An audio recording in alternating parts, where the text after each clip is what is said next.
ahora se encuentra en San Pietro in Vincoli, en Roma, muy cerca del Coliseo. El Papa contrata a muchos artistas, Bramante, entre ellos, para construir esta nueva basílica. Y ya después vendrá este tercer papa que les digo que es Pablo III, que es el que convoca el concilio más importante de toda la historia de la Iglesia y es el que va a encomendar a Miguel Ángel pintar el juicio final que se encuentra en la pared final.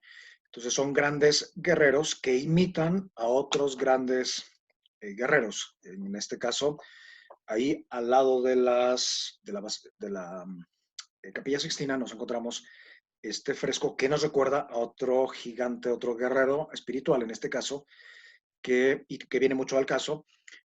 Se trata de León Magno, que cuando Atila, que es la peste, ¿no? Hoy hay otras pestes, venía arrasando por todo Asia, casi prácticamente desde Mongolia, arrasando sin ningún pueblo que se le pudiera oponer. Él salió con, bueno, sin ninguna arma más que las armas espirituales, en el norte de Italia a decirle o a pedirle, te voy a pedir que de aquí no pases. Atila se quedó tan impresionado con ese gesto y con esa potencia espiritual del Papa que les dijo a sus soldados y sus generales, nos damos media vuelta y nos vamos a fastidiar la vida a otras personas, pero de aquí para abajo ya no pasamos. Y me falta por decirles quién es el cuarto protagonista de la Capilla Sixtina, pues lo tenemos aquí delante, es Juan Pablo II, que después de 400 años de deterioro, sobre todo en las pinturas, manda limpiar todo aquello que en el fondo no es otra cosa que teología del cuerpo. Entonces, gracias a Juan Pablo II, tenemos esa limpieza que duró 11 años, por la cual, o gracias a la cual, podemos contemplar la Capilla Sixtina hoy igual o mejor incluso de cómo la contempló Miguel Ángel mismo. Muy bien, en la cantidad de edificios enormes que hay en el Vaticano, no sé si se ve mi cursor, pero pueden ver ahí la basílica, originalmente con la cúpula de Miguel Ángel, que después fue alargada por Maderno. Cuando se alargó, alguien que me diga si está viendo el movimiento de mi cursor. Sí, sí se ve. Genial. Entonces, Maderno alarga la basílica, con lo cual ya no se puede ver la cúpula, entonces va a venir otro genio que va a construir esta magnífica plaza, una de las mejores, más bellas del mundo, que será Bernini. Vean qué cantidad de artistas están desfilando delante de nosotros, para poder ver la cúpula. Y pues el sentido de esta enorme plaza, que tiene una forma de boca llave, nos vamos a encontrar que hay muchas referencias a Pedro, tanto fuera como dentro. Recuerden que Pedro lleva las llaves de la tierra y del cielo. Después están los palacios pontificios o el Palacio Apostólico, las galerías de Rafael, los museos vaticanos y aquí que apenas se alcanza a ver, tenemos la Capilla Sixtina con la fumata, que es porque despide, ¿no?, el fuego, el humo, según se ha elegido o no papa. Aquí la tenemos un poquito desde arriba. Y bueno, no es cualquier capilla. Ya desde la estructura nos está diciendo que como todo templo está imitando al cuerpo humano. Está inspirado en el Templo de Salomón y tiene exactamente las mismas medidas. Y hay que recordar que el Templo de Salomón a su vez está inspirado en el cuerpo humano, concretamente el femenino. En la teología que hay detrás de todo esto, el cuerpo es el primer templo, ¿no? La definición por excelencia del cuerpo es que es templo y a imagen del cuerpo se hace el templo. Hay que recordar que también que el templo de Salomón, como tal, estaba techado, pero estaba, digamos, rodeado por una serie de patios concéntricos a los cuales, pues, se iba limitando, digamos, el acceso a las personas. No es, como digo, cualquier capilla. Aquí tenemos una vista esquemática un poquito, pero que nos hace darnos una idea de lo que es la Capilla Sixtina con su riquísimo significado. Entonces, pasamos del Templo de Salomón al lugar donde se eligen nada menos que los papas. Entonces, los mensajes que hay ahí tienen que ser sumamente potentes. Llama la atención esta división que hay aquí, que corresponde justamente al modelo del Templo de Salomón. El Templo de Salomón, la parte techada, lógicamente, estaba a su vez dividida en dos. A esta parte podían entrar los sacerdotes y a esta, digamos, esta ya se llamaba el Kadosh, o sea, el santo, y a la última parte podían entrar solamente el sumo sacerdote una vez al año a cambiar los panes de la proposición. Es ahí donde estaba el Arca de la Alianza, por ejemplo, y otras, la menorá, en fin. Bueno, pues la Capilla Sixtina tiene ese esquema y representa también a Jerusalén.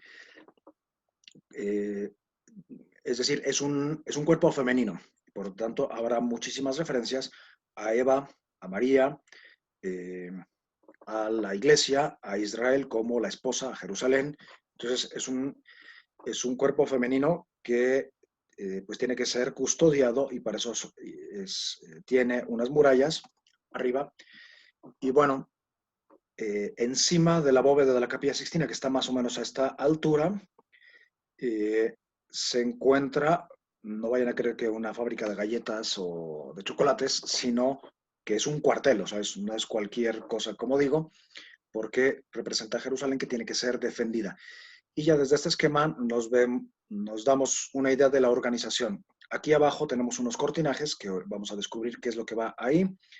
Ya después unos cuadros. Estos cuadros tienen unos 5 metros de largo por 3 de alto y son las primeras decoraciones que se hacen en la Capilla Sixtina. Ya más adelante vendrá Miguel Ángel y pintará los papas, otros registros, digamos, otros pisos, los papas, la genealogía de Cristo, los reyes y la bóveda que aquí no se ve. Y muchos años después, un Miguel Ángel ya de 60 y tantos años pintará ahí la bóveda, el juicio final, al final, ok. Bueno, pues es en esta capilla donde entran los cardenales entonando el Veni Creator Spiritus, que es una invocación al Espíritu Santo. Veni Creator Spiritus mentes tuorum visita, imple superna gratia qui tu creasti pectora, qui diceris Paraclitus, donum Dei altissimi, fons vivus, ignis caritas, et spiritualis untio. Tu septiformis munere, dextere paterne, etc. Y ya todas las diversas invocaciones para elegir al Papa.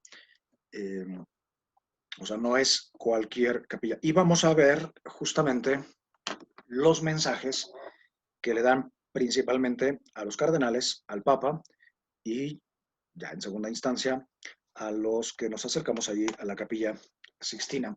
Y gracias a la tecnología pues tenemos un acceso enorme. Y hay incluso una visita virtual, porque ahorita yo no voy a usar porque nos desorientaría un poco. Entonces, para orientarnos, justamente, vamos a ver, digamos, el frente. Allá al fondo está el juicio final, pintado a partir de 1541. La bóveda, que tiene otro estilo de Miguel Ángel, que es todo pintado. Esa estructura que se ve así como de arquitectura no es más que pintura. O sea, es un maestro de la perspectiva. Ya dije los personajes que hay aquí abajo y me interesa que ubiquemos un poquito estas otras decoraciones en las que nadie se fija, excepto en una, que es justo esta, que es como un imán que atrae la vista de los visitantes, y que trata del Antiguo Testamento a través de la figura de Moisés y del otro lado el Nuevo Testamento a través de la figura de Cristo. Pero vamos a ver que en cada uno de estos cuadros, primero, están en diálogo unos con otros y segundo, hay como diversas capas de mensajes. Si uno mira hacia atrás, pues se encuentra aquí, bueno, la tribuna, el piso, que es una maravilla de arte cosmatesco, y mira hacia atrás, es el ingreso principal cuando uno entra desde los museos vaticanos, que además no hay otro ingreso para los visitantes, entra más bien por aquí, de manera que puede desorientarse, ¿no? ¿Cuáles son las experiencias que uno tiene cuando se está dirigiendo o llega a la Capilla Sixtina? Una es de expectación, porque pues, es una de las grandes obras que todo el mundo, al menos cristianos y muchísimos no cristianos, quisieran ver alguna vez en su vida. Yo he llevado a algunos grupos y siempre, o nunca falta el que dice, por fin, en cada puerta que se abre, por fin la Capilla Sixtina. No, esta no es la Capilla Sixtina. Esta sí es. No, que tampoco, ya llegaremos. Y a veces, pues nos perdemos de la maravilla de los museos vaticanos por estar con esa expectación. Otra experiencia que se tiene, pues es una emoción enorme de encontrarse en medio de toda esta sinfonía de colores en las que pues ya viene la siguiente experiencia y es como ese deseo de buscar o de encontrar lo que ya conocemos. Y en eso se nos van los 15 minutos que nos permiten estar ahí mientras nos callan continuamente, nos sacan casi a escobazos y pues la emoción nadie nos la va a quitar. Sin embargo, no nos enteramos de lo que había ahí, ¿no? Tengan en cuenta que el techo está a 23 metros de altura. Muy bien. Pues vamos a adentrarnos. Ok, ¿quiénes son los artistas? Primero, bueno, son estos que tenemos aquí, el Botticelli, Pinturicchio, Perugino, Rosselli, aquí falta, bueno, está Signorelli, falta Ghirlandaio, del Cosimo, de la Gatta, en fin, son los gigantes de la pintura de esa época. Y a diferencia de otros lugares, aquí hay una coordinación entre todos ellos, de manera que en equipo pintan, y ahorita van a ver cómo Moisés va envejeciendo hasta casi desaparecer, pintan en equipo y con un sentido enorme de alegoría. ¿Ok? Entonces hay autorretratos, hay acusaciones, hay verdaderas predicaciones, hay secretos, hay fotos de grupo de gente importante, sobre todo de Florencia, en esa época. Y para no perdernos, vamos a ir en 3 capas. En cada uno de estos cuadros, y los de Miguel Ángel también, hay 3 capas. A ver si se acuerdan al final, porque les voy a preguntar, ¿ok? La primera capa es el relato bíblico, o sea, lo que dice la Biblia tal cual. La segunda capa es, digamos, los aspectos alegóricos, o sea, las diversas interpretaciones que se puedan hacer de ese texto. Y la tercera capa son los mensajes a las personas de aquella época que mandaron a hacer, y muchas veces pues son mensajes bastante vehementes de, como digo, de acusación, en fin. Eh, algunos ejemplos de estas capas, donde, bueno, en la Capilla Sixtina, en todas partes, hay alusiones a la mitología griega, desde luego que a la Biblia, sobre todo, interpretaciones teológicas, pero también los colores, las figuras, la arquitectura. Siempre habrá una montaña, una casa y un árbol o un elemento arquitectónico. Y después personajes históricos de ese momento. Por ejemplo, vamos a fijarnos en este de aquí, que si sabemos un poquito de iconografía cristiana, pues sabemos que es Bartolomé. O sea, ¿cuál es el relato bíblico? El martirio de Bartolomé, que está ahí en el cielo. ¿Por qué sabemos? Porque lleva un cuchillo y su propia salea aquí abajo, ¿no? Porque fue desollado vivo. Si ya la alegoría es que a veces en la vida pues desollamos vivos a los demás, criticándolos, haciéndoles la vida imposible. Bueno, en el matrimonio no se diga, ¿no? Aquí podría ser una esposa y su esposo o viceversa. Y tercera capa, los personajes históricos de esa época, pues sabemos que este es Pietro Aretino, que es el teólogo que le daba, porque asesoraba a Miguel Ángel y que, pues por una serie de discusiones, pues terminó desollándolo vivo, ¿no? Eso ya lo veremos en la segunda parte. Otra cosa, los colores son importantes, por ejemplo, bueno, el dorado, el verde, el dorado pues es la divinidad, la realeza, el verde la esperanza, este color croco en italiano o azafrán, pues es el color del matrimonio y también el color de la meditación en las cosas interiores, que aquí lo encontramos, ¿no? En este personaje, que es otro apóstol que está atrás de Bartolomé. Y después personajes y simbolismo y alusiones a la mitología griega y sobre todo, y a la Biblia, pero sobre todo a partir de la Divina Comedia. Aquí tenemos una escena de la Divina Comedia. Digo, ahorita no importa que ubiquen dónde se encuentran estos personajes, son simplemente algunos ejemplos de la profundidad y de los secretos que hay ahí en la Capilla Sixtina. Por ejemplo, pero sí voy a comentar así brevísimamente, esta imagen que se encuentra en la pared final, por tanto, en el juicio final, en la parte inferior derecha, que es justamente la entrada al infierno. Es posiblemente el pasaje más aterrador de toda la Capilla Sixtina, con ese demonio que nos está, bueno, que está esperando, esperemos que no a nosotros, allá al fondo, que nos recuerda mucho después lo que va a ser la Estatua de la Libertad en New York, ¿no? En fin, ahí hay todo un camino de interpretación.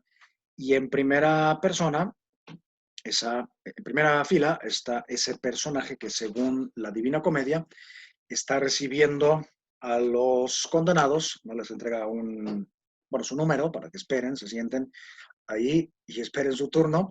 Es un personaje terrible cuya cola se enreda tantas veces como al condenado le toca ir a alguno de los círculos. Bueno, pues lo pone con unas orejas enormes, ¿ok? Y no es otro que Biagio da Cesena, que es un personaje, una autoridad, que se atrevió a decir en una de las aperturas que hubo de una parte del juicio final, se atrevió a decir que qué hacían tantas nalgas en la capilla del Papa.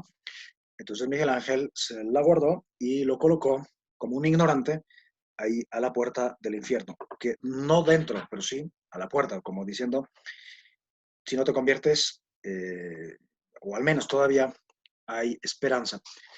La estructura de la Capilla Sixtina por todas partes es trinitaria. Hay trinidades, de hecho, como lo vemos aquí hay una trinidad. La trinidad en las escrituras es el corazón, el Lev, donde se da o es la sede del conocimiento, de la memoria y de la voluntad. Y por eso vamos a encontrar muchas figuras, bueno, todas las figuras de los profetas son trinidades, todos. Por ejemplo, en el pasaje central, que es un cielo, encontramos un tríptico, otro tríptico y otro tríptico. El tríptico de nuestra historia, a través de la de Noé, el tríptico de la creación de Adán y Eva y el tríptico de la creación del mundo. Y tengan en cuenta, aquí descubrimos otra cosa, que el centro de la capilla no es la creación de, la llamada creación de Adán, que no es la creación de Adán, sino la creación de Adán y Eva. El centro de todo es la creación de Eva, porque la Capilla Sixtina es una mujer, es una esposa, una novia. Y así tenemos otros. Por todas partes aparece también la pareja humana, aparecen parejas por todas partes, y la mítica griega. Bien, otra cosa que en la Capilla Sixtina hay un diálogo entre todos los personajes. Este personaje que es Isaías, un poquito para que lo ubiquemos, no sé si ya lo ubicaron, en el concierto este enorme de la bóveda, se encuentra aquí y nos está indicando con la mirada, con los gestos y con esos otros dos miembros que tiene ahí de la Trinidad, nos está indicando que miremos hacia allá abajo, ¿no? A través de ese movimiento. Es solamente un ejemplo de que hay que estar atentos del diálogo que hay entre unos cuadros y otros a través de ese meñique que tiene metido en el libro y con un gesto o un trazo que nos puede recordar al infinito, nos está diciendo que miremos hacia allá abajo, ¿no? Y pues el mismo, este personaje que es Isaías, también a través de sus colores nos está diciendo otros muchos mensajes que aparecen en el libro justamente de Isaías. Y hay una cantidad enorme de mensajes que están todos dirigidos al cambio, ¿no? A la oportunidad. Aquí volvimos nuevamente a la parte inferior del juicio final, justo donde todos, o muchos hombres están resucitando y nos hacen referencia a que la vida es una lucha, ¿no? En estas circunstancias, por ejemplo, pues tenemos que recordar que la vida no es pues, como ir en un barco así, quién sabe dónde, sin ninguna exaltación, ningún problema. No, la vida es lucha incluso hasta el último segundo. Otro mensaje es que es posible la relación entre los seres humanos, la intercesión, ¿no? Y como tenemos aquí en este matrimonio, la intercesión por el otro, esta mujer que está vestida de violeta, pues claramente nos está diciendo que ha hecho muchos sacrificios por este hombre que está a punto de ser arrebatado por los demonios y gracias a esa intercesión, pues parece que se van a salvar. La admiración ante la creación, ante la propia resurrección, es decir, hay mensajes enormes por todas partes de antropológicos, el nacimiento, la muerte, la resurrección, la compasión, la lucha, la intercesión, la esperanza, y tengan en cuenta también que del juicio final, los 300 personajes que hay ahí tienen nombres y apellidos. Aquí, por ejemplo, posiblemente se trate de San Agustín, Santa Mónica y quizás a Deodato, que era el hijo ilegítimo de San Agustín. Pero bueno, yendo ya a las paredes, es curioso, no sé si se han preguntado, bueno, ¿qué hacen esas cortinas que además están pintadas, no son reales? ¿Qué hacen ahí? Bueno, pues como Roma es una ciudad atravesada por el Tíber y el Tíber pues inunda o inundaba muchas veces Roma, el agua podía llegar hasta aquí, entonces aquí no se decora porque se hubieran deteriorado, ahí más bien se cuelgan unos gobelinos cuyos, eh, cuyo autor es Rafael. Son los gobelinos, ahorita los vamos a ver, y vean que lo que sí hay es el escudo del Papa en cada uno de los pliegues de la cortina, con la encina. Esta encina, recuerden que la vamos a encontrar muchas veces. En esta foto rarísima podemos ver otras historias del Antiguo y del Nuevo Testamento tejidas en esas alfombras que van ahí colgadas. Así es que es otra maravilla. Esas se pueden admirar en los museos vaticanos. Así es que para no perdernos, Antiguo Testamento con la vida de Moisés y un montón de escenas de la vida política y, si quieren, casi de la farándula de ese momento, 1470 y tantos, 80 y tantos. Ok. La Capilla Sixtina se inaugura el 15 de agosto de 1483. ¿Y por qué el 15 de agosto? Porque, o para subrayar el carácter femenino. ¿Okay? Muy bien. Entonces, arriba les puse un numerito, digamos, al que correspondería, pero yo voy a hacer una lectura un poco diferente. ¿Ok? Bien, del lado del Antiguo Testamento, como podemos ver, nos encontramos con esta primera escena. Un segundito. Ok. Perdón, voy a ir primero a esta. Que pues es una escena del gran Botticelli que nos recuerda, como pueden ver, 7 escenas de la vida de Moisés. Moisés está vestido como Cristo porque esa es justamente la alegoría. Entonces, tres capas. Una, el relato bíblico. Dos, la alegoría. Tres, la acusación a las personas concretas de esa época o la invitación al cambio, a la conversión, en fin.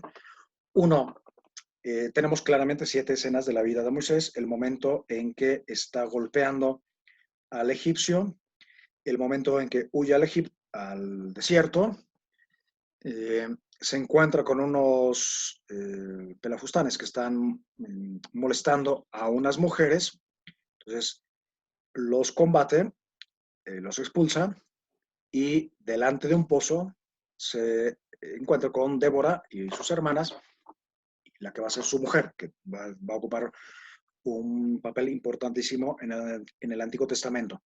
Pues el momento solemnísimo en que recibe el mandato de descalzarse porque la tierra que está pisando es sagrada. Eso delante de la zarza ardiente, si se fijan, se ha despojado de lo terreno, se ha despojado de su túnica, que es la naturaleza humana, y se ha quedado solo con la divina. Por tanto, este personaje histórico y bíblico que es Moisés, en realidad está representando también, porque sabemos que Moisés pues, no tiene una naturaleza divina. Y ya el séptimo pasaje es Moisés encabezando a este grupo de personas con la misión terrible de regresar a Egipto para, a través de él, Dios liberar al pueblo. Bueno, pues esas son las escenas bíblicas. Así, algunas alegorías que podemos encontrar aquí en este hombre que está huyendo, pues se trata de Jacob, que entra en el templo o en la tumba, pues está regresando a la tierra prometida, entra en la tumba de Hebrón. Tenemos unos naranjos que son el árbol del matrimonio y por eso en las bodas, pues la novia lleva unas flores de azar. ¿Y eso por qué? Porque en primer término está delante del pozo, en Moisés, encontrando a su esposa, es decir, Cristo encuentra a su esposa, que es la iglesia, encabezada por el Papa, representado aquí en una encina, ¿no? Ya aparece la encina. Otra, ya nos asomamos a uno de los grandes mensajes, el pozo. Hay toda una teología del pozo. Donde aparece el pozo en las escrituras, se trata siempre de un encuentro esponsal entre Cristo y su iglesia o entre los diversos personajes, pero que siempre hacen referencia a Cristo. Aquí también se hace referencia a Cristo que está expulsando a los falsos pastores. Por tanto, es un aviso contra el Papa y los cardenales, que además están vestidos como cardenales, al menos les está diciendo cuidado a los pastores, que tienen que concentrarse. Muy bien, hay otros detalles. Quiero fijarme, por ejemplo, en que esta mujer, que es Séfora o Débora, que la va a ser la esposa de Moisés, lleva en el seno unos frutos. Por tanto, Débora representa alegóricamente a María, donde veamos, y también a la iglesia. Donde veamos a Débora y a otras mujeres, entenderemos que se trata de María y de la iglesia. Y aquí tenemos también a Cristo abrevando a las ovejas. Es el bello pastor. Y un detalle curioso, si se fijan, bueno, en el que nadie se fija, pero para eso estamos nosotros aquí. Aquí hay un dromedario, bueno, unos animales. Y los animales siempre significan algo, pero quiero que nos fijemos en un detalle. Esta procesión que va de Madián hacia Egipto, pues va Moisés con su esposa, pero representa a Cristo, con su esposa, que es la iglesia, o María, y María, o la iglesia, está llamándole la atención a estos dos niños. ¿De quién se trata? Pues de los hijos mayor y menor de Moisés. Eh, el hijo mayor, ¿qué significa? El clero. Y el hijo menor, el pueblo. Entonces, le está diciendo en la iglesia al pueblo que no siga el ejemplo de los pastores, o sea, de su hermano mayor, que es el clero. ¿Y por qué? Porque este niño mayor lleva ahí apegándose un perro. ¿Y qué significa? Ahí el perro es la adulación. O sea, atentos porque los pastores se están dejando llevar por la adulación, tú no sigas su ejemplo. Si vamos al siguiente cuadro, había invertido el orden, resulta que sigue esa procesión hacia Egipto y en un pasaje que nadie lee y que ni siquiera está en las, que yo sepa, alguien me puede corregir, que ni siquiera está en la liturgia y que ha sido representado por poquísimas veces en el arte, nos encontramos que un ángel, o Yahvé, o Elohim, dependiendo de la versión, sale al encuentro y sin ningún miramiento se lanza al cuello de Moisés, lo ataca para matarlo. ¿Por qué? Porque no ha circuncidado a su hijo, bueno, a sus hijos. Entonces nos encontramos con la escena de María, bueno, Séfora, Séfora, su hermana, realizando la circuncisión con un helecho cortante al hijo menor, otra vez vuelve a aparecer el hijo menor, mientras el mayor descubre con terror que era eso de la circuncisión, de la que quizás había hablado, pero que no le había tocado en carne propia. Eh, es decir, la circuncisión del corazón primero al pueblo para que el clero aprenda, o el papa o los cardenales que hay ahí. Otras escenas curiosas son, por ejemplo, atrás, como siempre aparecerán en estos cuadros, entonces hay una escena bíblica que es esta, la alegoría que se refiere a la purificación del pueblo y siempre hay otras escenas atrás y además los elementos que habíamos dicho. El monte que, por ejemplo, hay toda una teología del monte, el monte Sinaí, el monte Moria, el monte Carmelo, el Hermón, el Tabor y sobre todo el Calvario. El monte que es el cielo también, que abandona Cristo buscando a las ovejas o a la oveja descarriada, dejando las 100 en el monte que es el cielo. Pero a diferencia de Cristo que están haciendo estos pastores, pues se están divirtiendo, mientras algunas ovejas incluso están al borde del precipicio. Entonces, el monte, la roca, porque tratándose de una capilla del Papa, pues siempre aparecerá la roca, las llaves, etc. Y también los árboles. El cedro significa la parte masculina, la palma, la parte femenina, ¿no? Es decir, nuevamente es una referencia al matrimonio entre Cristo y la iglesia. Si nos asomamos aquí, vemos como una despedida, representa muchas cosas, es el encuentro o la despedida de Jetro y su familia de Moisés, pero representa alegóricamente a Dios Padre que envía al Hijo al mundo, como envió a Moisés a rescatar al pueblo. Pues en el fondo el verdadero mensaje no es liberarse de un pueblo o liberarse de una peste o liberarse de una angustia, no, el verdadero mensaje es la liberación del pecado, ¿no? Entonces Moisés es una figura de Cristo. Y aparece acá el desierto al que estará a punto, después de la Pascua, de enfrentar. ¿Ok? Esto ya lo hemos comentado. ¿Ok? Enfrente está el bautismo de Cristo. ¿Ok? Pero vamos a otro, también del mismo Botticelli, en parte porque Botticelli, la mayoría de la gente no sabe que está en la Capilla Sixtina, que es uno de los gigantes y es uno de mis favoritos, y la gente va a Florencia a ver a Botticelli y no sabe que en el Vaticano, o sea, en la Capilla Sixtina, hay 3 Botticelli, de 4. Oye, ¿y por qué 4? O sea, ¿por qué 3 y no 4? Porque el Papa llegó un momento que se enfadó y dijo, basta ya de tantas cosas, tantas acusaciones.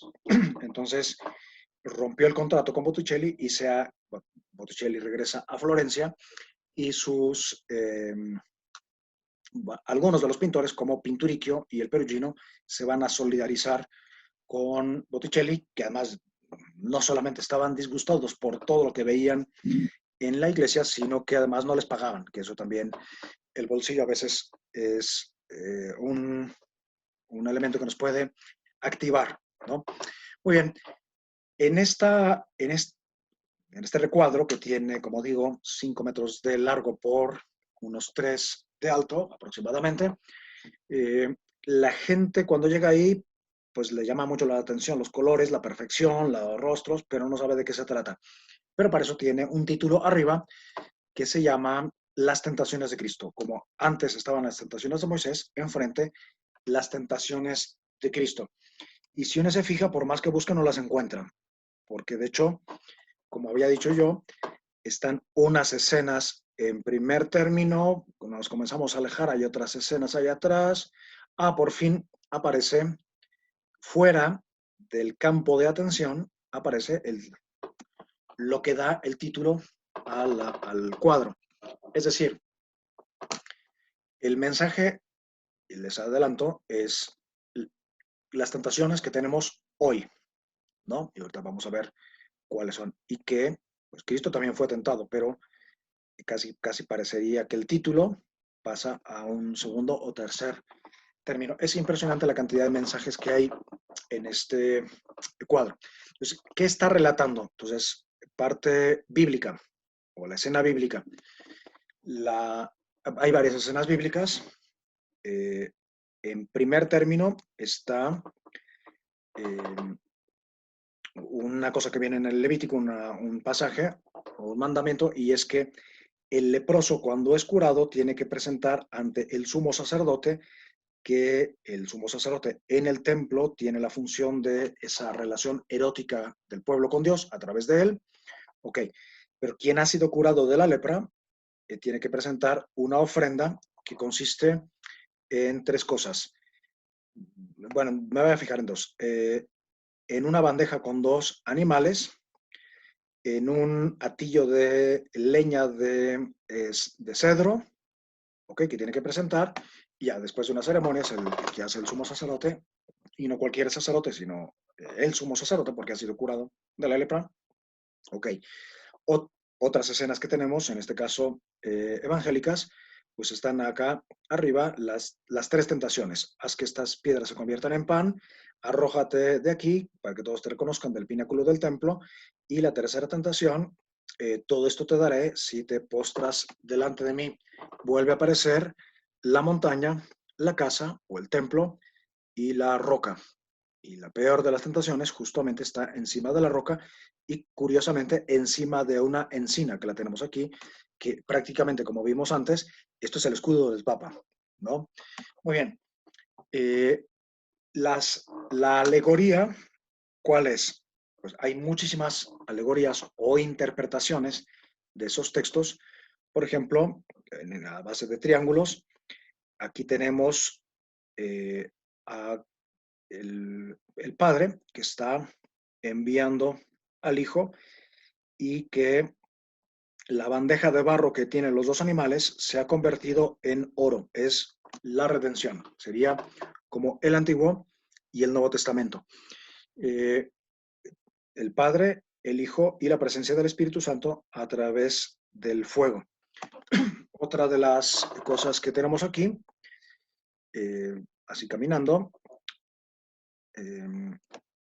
resulta que bueno, descubrimos que esta no es leña de cedro, sino leña de encina.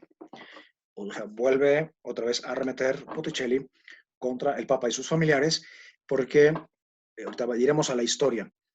Voy a adelantar unas cositas para regresar a la historia. algunos detallitos que tenemos atrás. Por ejemplo, aquí tenemos 3 escalones que representan a la Santísima Trinidad, que están soportando esos 3 escalones de piedra. Una escena que se nos casi había pasado aquí, y es una visión, otro texto bíblico, una visión que tienen, aunque no está en nuestra Biblia, está en el libro de Enoc, pero bueno, es una visión que tienen los ángeles de Dios. Ven a Dios en forma humana. Entonces los ángeles deciden, y arcángeles y las diversas jerarquías, deciden servir a ese Dios que han visto en forma de hombre. Después ven la creación de los hombres. Entonces deciden servir a aquellos que han sido creados a imagen y semejanza de Cristo resucitado para la redención. Entonces lo adoran. Sin embargo, y están dispuestos a servir al hombre. Esto es el gran misterio. Sin embargo, algunos no lo hacen. Sabemos la historia de Lucifer, y por eso existen las tentaciones, es lo que nos viene a decir. Y por eso la vida hay que tomársela como un camino de ascensión al Calvario. Pues el monte es el Calvario y es también el monte de las tentaciones. No es baladí ni banal que la tentación consista en que estas piedras, o sea, Pedro, se convierta en pan. O sea, hay toda una teología de la roca, de la piedra. Entonces, ¿por qué existen las tentaciones? Bueno, porque Cristo mismo fue tentado, y porque antes de eso estos seres se rebelan contra Dios y se dirigen a la tierra a tentar a los hombres. ¿Y a quienes están tentando? Pues justamente al Papa, a los cardenales y a la Iglesia del momento.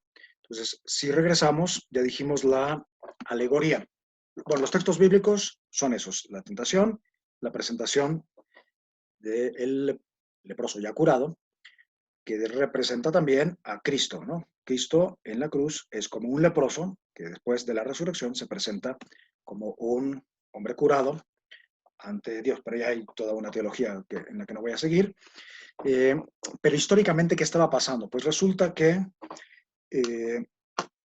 sería la tercera capa, la acusación, que está en primera fila. Resulta que en Florencia había muchas familias poderosas. La más poderosa eran los Medici y otra los Pazzi. Los Pazzi, que además tienen una santa por ahí, creo que es Ángel, bueno, alguien lo sabrá, que es una gran mística. Bueno, los Pazzi se rebelan contra los Medici, y en esa revuelta el Papa se pone del lado de los Pazzi. Entonces, a pesar de que el Papa no quiere derramar ni una gota de sangre, pues al final las cosas se despeñan y termina pasando lo peor. Entonces, ¿qué hace Botticelli? Que Botticelli, no hay que olvidar que es un florentino. Entonces está terriblemente enojado con esa situación. Entonces está diciéndole al Papa, a través de toda esta prédica de Cuaresma, que se convierta y deje de ser un peso para la Iglesia, ¿no? Entonces aquí tenemos a los Pazzi, que posiblemente están conjurando aquí en este personaje, que claramente tiene, aquí lo vemos un poco mejor, que claramente tiene el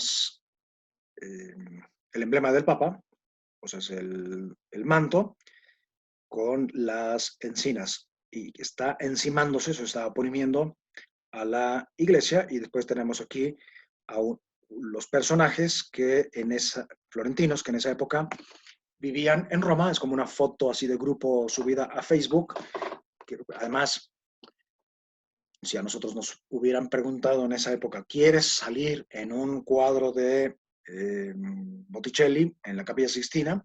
Pues todos nos hubiéramos apuntado para colocarnos ahí, aunque tuviéramos que posar por varias horas, ¿no? Muy bien, hay otros elementos, pero en el fondo es una predicación, una actualización, que esto es lo más importante de todos estos cuadros y lo que tenemos que aprender. qué me está diciendo a mí en el hoy de mi vida, a través de todos estos entresijos secretos, contubernios, etcétera, qué me está diciendo a mí, pues que las tentaciones no es una cosa del pasado, sino que todos estamos expuestos, ¿no? Aquí hay otra alusión que me faltó hacer, y es este niño que tiene un racimo enorme de uvas con el que apenas puede, nos recuerda la tierra prometida y también nos recuerda el Antiguo Testamento. El, eh, las ofrendas de los animales ahora son ofrendas de pan y vino a pesar de la tentación, porque aquí tiene este niño una serpiente. Ya después hay otras alusiones, por ejemplo, las dos mujeres que discuten porque a una se le ha muerto un niño, entonces sostiene que el otro es de ella, es la presentación delante del templo a Salomón, y por eso tenemos a este niño vestido de luto, es decir, eh, es otra invitación al Papa, y bueno, si este cuadro lo hubieran pintado en nuestra sala, pues sería una invitación a nosotros, ¿no? Eh, a vivir con sabiduría, ¿no? A aprender de Salomón y de la sabiduría. Esta, bueno, esta estructura que hay aquí es un templo, es el templo de Jerusalén, pero cualquiera que haya ido a Roma se percatará que Botticelli está retratando un hospital creado por Sixto IV, construido en esa época, que es Santo Spirito in Sassia, que está ahí entrando al Vaticano. Muy bien, aquí tenemos las tres tentaciones y el desenlace, ¿no? Muy bien. Si vamos más adelante, no voy a comentar todas porque pues esto daría para muchísimo. Simplemente que nos metamos un poquito con curiosidad a investigar la cantidad de secretos que hay ahí y mensajes bíblico, alegórico y para la época. Aquí nos encontramos con el paso del Mar Rojo. El faraón que está allá atrás. Claro, hay varias versiones. Esto también nos lleva a que en la Biblia hay incluso aparentes contradicciones, o bueno, o contradicciones tal cual, entre diversos autores, entre diversos relatos, ¿no? El sacerdotal, yavista, etcétera. Unos dicen que la columna iba por delante, el fuego. Bueno, el caso es que aquí tenemos, para lo que nos interesa, tenemos el mar, que de hecho es rojo, que nos recuerda la primera de las plagas de Egipto también, y que pues por lo visto el faraón se tomó a broma, o sea, esto también lo pueden hacer mis magos. Entonces es una advertencia. A ver, el mar está rojo no por magia, sino porque es una advertencia y tuvieron que pasar 10 plagas para que el faraón, que pues, se pudo haber ahorrado tanta desgracia, pudiera acceder a que salieran los israelitas de Egipto. Pero aún así va y los persigue. Y tenemos otra serie de mensajes. Maestro, quiero nada más responderles, terminar con ese señor. El faraón. Terminar con este. Bueno, espero que no se refiera a mí. Pues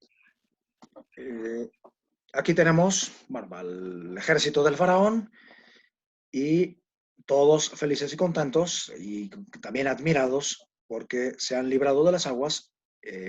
Y tenemos a María, que es la hermana de Moisés, que es otra prefiguración de María y de la iglesia, que está entonando esos cantos de gratitud a Dios. Entonces todos están felices. Vuelve a aparecer la iglesia, que está a punto de ser devorada por este tsunami. La roca, los árboles, entre los cuales está la encina en medio de, como arriesgando con ahogarse. Aparece una barca al fondo, porque hay muchas barcas. La barca es la barca de Pedro, pero también puede significar la barca de la herejía, la barca de la rebeldía. Pues la barca de Pedro a veces está a punto del colapso, de hundirse. Sin embargo, se logra mantener en pie. Más adelante encontraremos, si nos da tiempo, otras barcas. Bueno, pues la columna que guía al pueblo esto también hace referencia al diluvio universal, a la alianza que Dios está a punto de hacer con ellos en el Sinaí.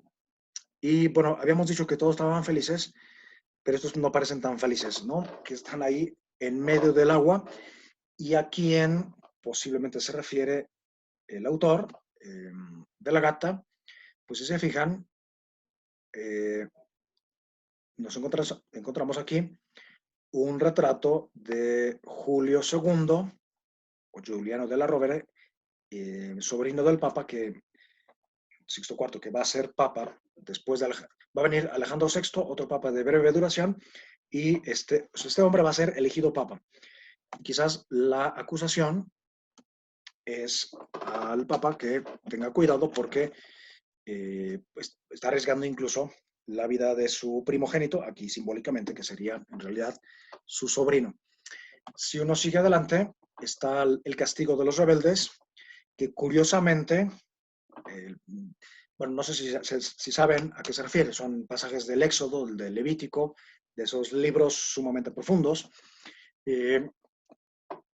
y curiosamente, bueno, unos rebeldes que se ponen en contra de Moisés, aquellos que habían construido el becerro de oro y que continuamente están, aunque no están claro, pero bueno, continuamente están quejándose y haciendo revueltas contra Moisés. Pues tenemos aquí a uno de los gigantes del Antiguo Testamento, que es Josué, o sea, de esos hombres que jamás en su vida necesitaron ni resiliencia, ni tanatología, ni nada. Era un hombre poderosísimo que tenía toda su confianza en Dios. Pero curiosamente, el castigo de los rebeldes está colocado por Botticelli en pleno Roma. Tenemos el Arco de Constantino. Este cuadro está pintado desde el Coliseo, así para que quien no haya estado ahí.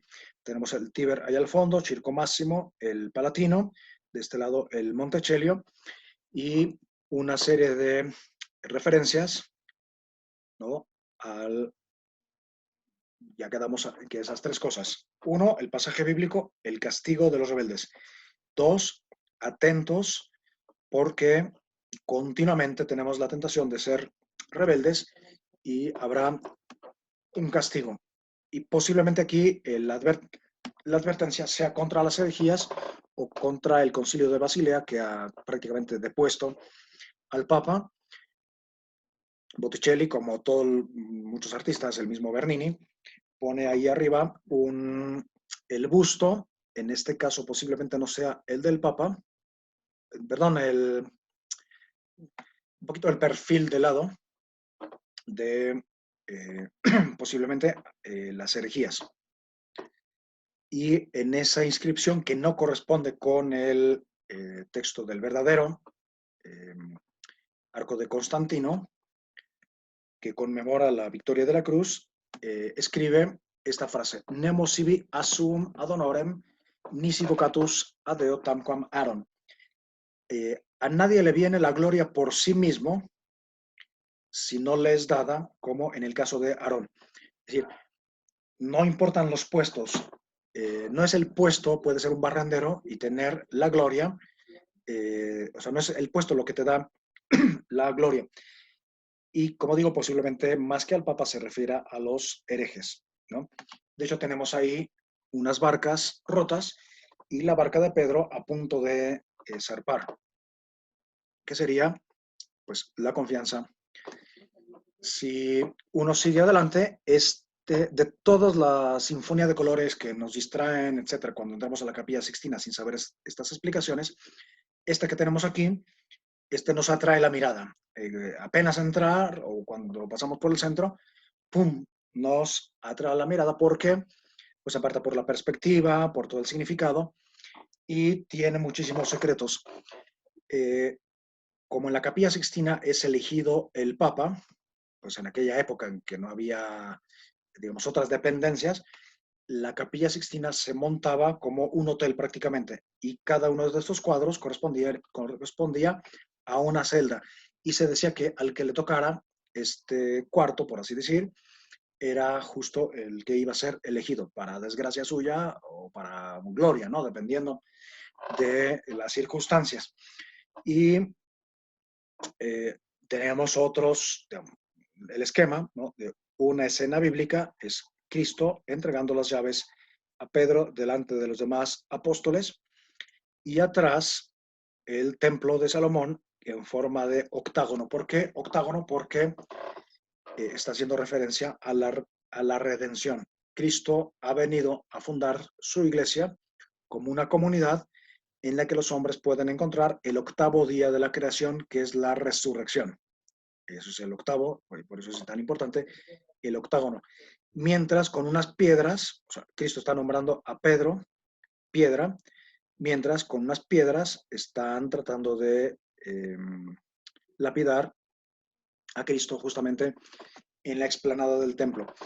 Hace referencia también a destruyan este templo, que es mi cuerpo, y lo reconstruiré en 3 días, que es la resurrección, y la piedra que desecharon los constructores ahora es la piedra angular, que es Cristo.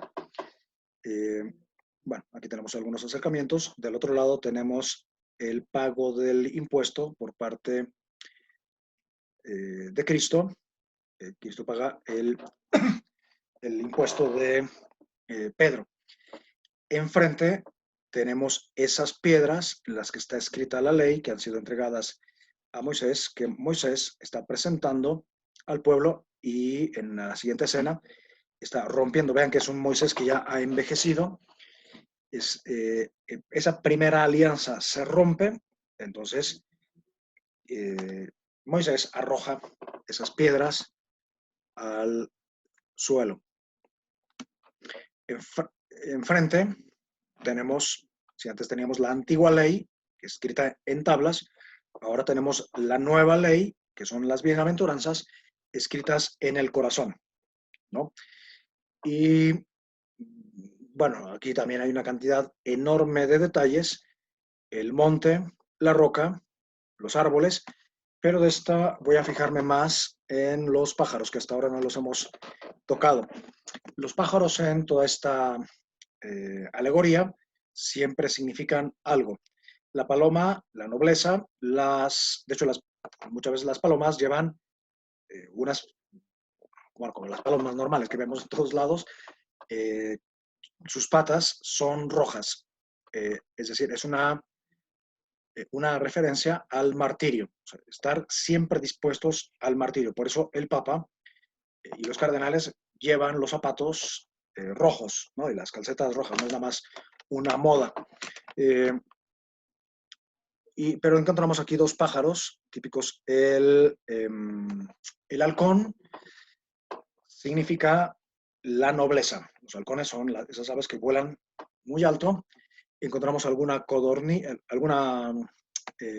golondrina. Las golondrinas significan la astucia, porque vuelan en medio de los animales o de los pájaros rapaces y siempre logran escapar. Por tanto, es la astucia. El faisán, a veces, dependiendo porque algunos tienen diversos significados, a veces significa la vanidad, otras veces, digamos, la gratitud. La perdiz, bueno, hay que decirlo, tiene una connotación positiva y una negativa, ¿no? Pero ahorita no me voy a detener. Si uno se fija de este lado, encuentra otros pájaros que son esto puede ser como un faisán o un halcón, no está tan claro, pero me interesa, este es un pájaro precioso que se llama upupa y que es un animal que, dentro de lo precioso que pueda ser, sin embargo, vive en el fango, entonces representa el pecado. Por eso es como una persecución al pecado. Y alcanzamos a ver apenas diseñadas ahí unas grullas, es decir, el hombre que vive según una regla. Por ejemplo, los monjes, en fin. Bien, tenemos otras alusiones, por ejemplo, aquí, en este cuadro que es bastante triste, Moisés despidiéndose, repartiendo la tierra prometida, aunque estrictamente hablando no le tocó a él, y siendo enterrado. Y al repartir la tierra prometida hay un hombre desnudo aquí. que es Leví, al que no le va a tocar una tierra porque su herencia es el Señor. Y posiblemente sea uno de esos escasísimos y rarísimas alusiones del Antiguo Testamento al celibato como una vocación amorosa. Y nos encontramos pues a María, la iglesia, amamantando a la siguiente generación, que está a punto de terminar el destierro de 40 años en el desierto, y María, que es también el arca de la alianza. Y voy a terminar con este, que esto ya merecería meterlo en la segunda parte de la explicación de la Capilla Sixtina, porque es una síntesis tanto de la Pascua judía como de el misterio de la pasión, muerte y resurrección. Entonces tenemos la Pascua, que es la última cena, y a la vez la Pascua de los Galileos y la Pascua judía, en la que Cristo muere, y está también la resurrección. No sé si alguno de ustedes vea dónde está la resurrección. Voy a hacer un acercamiento.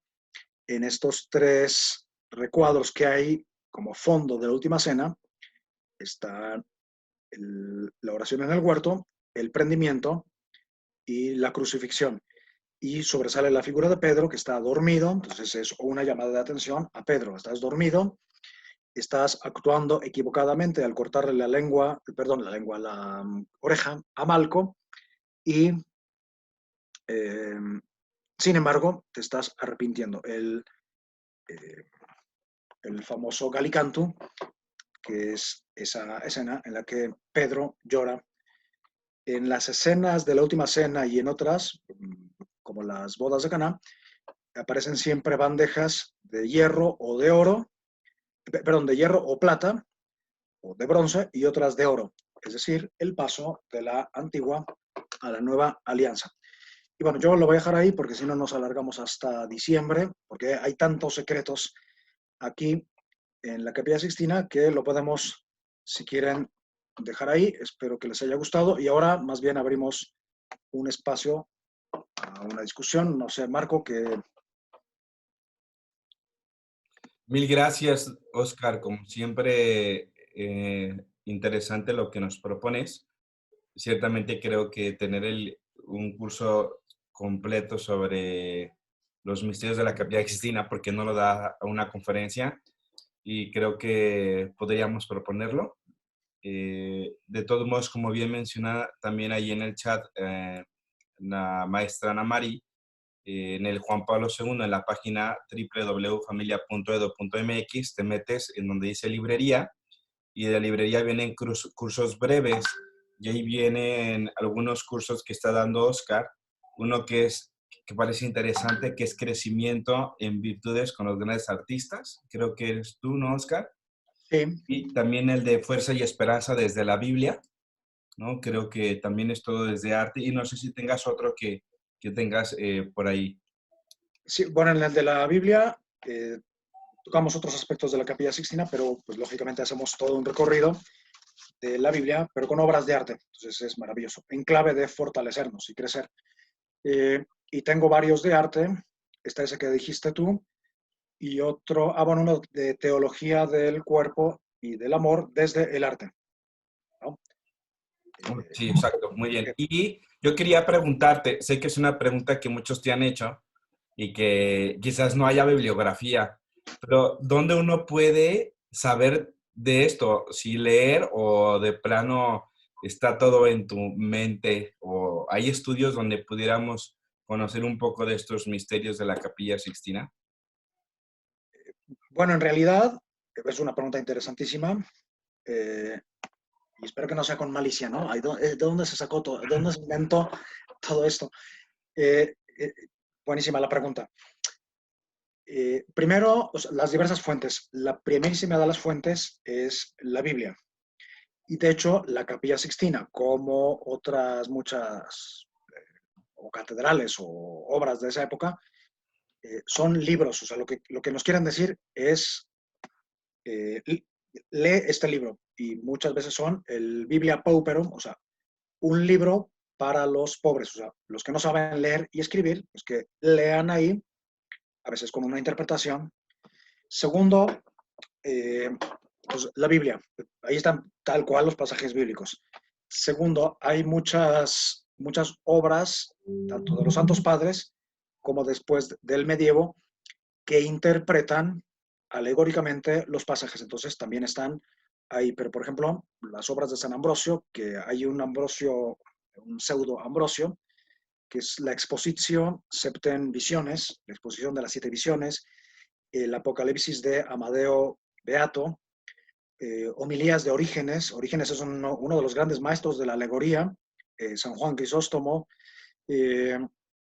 otros muchos. Aquí estoy, bueno, revisando un poquito mis fuentes, ¿no? Y teólogos, que de hecho son los que asesoran a estos grandes artistas y después algunos que todavía vivirán, asesorarán y se pelearán, ¿no?, con estos artistas, entre ellos Miguel Ángel. Entonces, es eso. Y ya después, tercero, pues la iconografía del arte, porque qué significan los colores, los pájaros, cómo son representados los personajes míticos, etc. Eso para que no piensen que me inventé las cosas esta noche, ¿no? Gracias, Marco. No sé si hay más preguntas. Gracias, Oscar. Ponen qué otros recursos digitales disponibles gratuitos nos puede recomendar. Si los hay, no sé si la Capilla Sixtina esté abierta virtualmente o se pueda ver. Sí, se meten en la página del Vaticano o buscan en Google y aparece la visita virtual a la Capilla Sixtina. Lo que pasa es que también necesitarías conocer las explicaciones, ¿no?, y los textos bíblicos y esto que yo dije. Sí, gracias. Muy bien. Y pues nada, yo creo que estaremos más al pendiente con Oscar, a ver qué otro tema nos pudiera dar. Hay uno que tenemos pendiente, que es No tengáis miedo, del pensamiento de Juan Pablo II, pero como siempre, Oscar, nos dejas como el caramelo, ¿no? El dulce, como que quieres saber más, pero nos dejas con ese dulcecito que al fin y al cabo creo que es bueno. Te agradezco mucho. No sé si haya más preguntas, pero ahí nos están poniendo páginas. Ahorita pongo la liga para los cursos en línea y ahí pueden encontrar diferentes cursos que se están impartiendo en el Juan Pablo II. Ya son cursos diferentes, ya no son conferencias, porque nos dejan como a la mitad del contenido, sino ya son cursos justamente enfocados para que alguien quiera profundizar sobre un tema. No solamente están los de Oscar, también hay otro tipo de cursos, como uno que estoy ofreciendo, que es el de 7 claves para la sexualidad, en la educación de la sexualidad de los hijos. Tenemos otros como de inteligencia emocional. Hay una gran variedad para todos aquellos que quieran aprovechar su tiempo ahorita en línea, ¿no? Y en el Juan Pablo también estamos ofreciendo un taller de orientación vocacional y proyecto de vida para, sobre todo, dirigidos a orientadores vocacionales, pero también para jóvenes que quieran saber un poco. Pues nada, mil gracias, Oscar. Nos estamos viendo. Buen provecho a todos y mil gracias por acompañarnos. Sobre la presentación, les mandaremos, como siempre, la liga que se sube a YouTube y en la página del Juan Pablo, la liga de esta conferencia, para que la puedan visualizar. Y, y con todo gusto para quien quiera repetirla que lo vea. Así que mil gracias a todos. Buenas tardes. Gracias. Un abrazo a todos, conocidos y no conocidos. Gracias. Gracias. Gracias, Oscar. A ti, Marco, por la invitación.